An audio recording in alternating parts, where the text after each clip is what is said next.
Igbo ọma na-ege ntị, ekene m unu nke onye chiri ya zelu ọmụ a Uchaka Motors. Ihe awụ Imo steeti aka ime ọhịa uchu nke dị na ndị Izọg n'Imo steeti.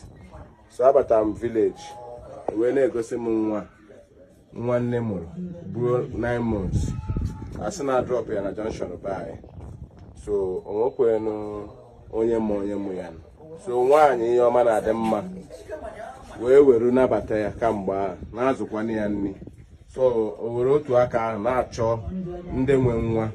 So biko nu geenụ ya ntị ka o kwuo okwu. Biko ndị Igbo ekenekwa m unu. Nwada unu na-ene anya ebe anụnwa. Anyị hụtara ya. Ahụtara m nwada nwa na iru shop m. Ọ na ebe ahụ 2-3 days. Wee jụọ ya kedu ebe o si. Ọgba nkịta o kweghị ekwu okwu. Ihe niile m jụrụ ịkpani ya kwughị okwu. Naanị ihe ọ gwara m bụ na agụrụ na-agụ ya. Bunye ya nri olie risie nri ṅụọ mmiri. Larụsị ụlọ tete. Wee kpọọ ya jụọ ya aha ya. O wee sị m na aha ya bụ Eunice, na aha ya nwa bụ Amarachi. Wee sị kedu aha nna ya? Ọ sị na aha nna ya bụ Lionheart Ogbonne ya. Jụọ ya mama ya, ọ sị na mama ya bụ Eunice Ogbonne ya. Nsị ahụ nwekwara nwanne ya nwoke ma ọ bụ nwaanyị. Ọ sị na nke nwaanyị bụ Favour Ogbonna ya, na nke nwoke bụ Ebel Ogbonna ya. Njuzi anya ya ka m marụ n'obodo o si ka m nwee ike tinye na moto kpọna ya obodo ahụ. Enji wee na-eme nke a na ndụ nwatakịrị ya dị m mkpa maka ndị mgburu isi kama ọ ga-anafu n'iyi kama ya ka chọwa ma chọta ndị nwe ya nọ. Mgbe m jụziri ya onye obodo ebee ka ị bụ maka na mụ na onwe m dị redi isi eje obodo ọbụla ebe o si wee make sure na mkpụ m nwere ya tinye n'aka ndị nwe ya nọ. Ọ sị na ya si outside country. Sị kedụ ebe isi wee bịa. Ọ sị na ya si outside country. Asị ya kedụ ebe ọ na outside country. Ọ sị na Freetown. Then na ebe ọ sị nọ na America. Mgbe m jizi wee jụọkwa ya sị ya kedụkwana obodo unu ọkwa onye Igbo ka ị bụ maka oyibo ka ọ na-asụrụ m oyibo throughout.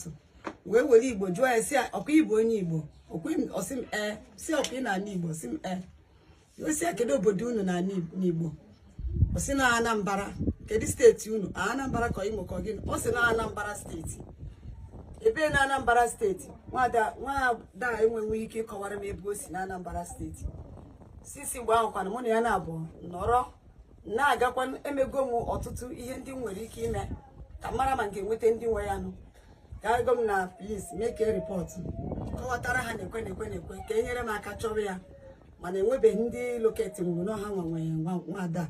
Biko ọha na eze ndị Igbo ndị ọma na ndị na-ege m ntị na n'ihe onyonyo ana m asị unu biko unu nyere m aka ka ndị nwe nwa chọgharịa ya chọrọ ya bịa n'ebe dị otu a ha ga-achọrọ ya bịa na ebe a ka ha nwee ike ịkpọrọ nwa maka na ngwa kpatago m nnukwu ahụ n'isi nwa ngwa hapụrụ ya ọ pụọ iro ọ maghị ihe ọfụma. The next thing bụ ndị ugbu ara ọbara ejide bọkasịa ya were kidney na liver lee maka ndụ ya ka m ji wee dosa ya. Kenekwa m Eji m otu aka na-ekene onye ọbụla nke ya fụ vidiyo a wee tụsawa ya ka o ruo onye ọbụla aka ka ndị nwe nwa wee fụ nwa bịa kpọrọkwa nwa ha. Ihe awụ nwa amụrụ ka esi amụ ibe ya mana afụfụ na oke ọchịchọ ndị ụwa wee mee nwatakịrị a o wee nọ na kọndishọn a. So biko na onye ọbụla nke na-awọchị vidiyo a biko tụsawa ya biko ọsọ eburu ozu onye ọzọ ọ dịka ebu ukwu nkwụ marịzie ka o esite ma ọ bụ na ọgụ a ka o mee. Biko nụ tụsawanụ vidiyo a ka e nwee ike loketie onye mụrụ nwa. Ekene niile dịrị unu.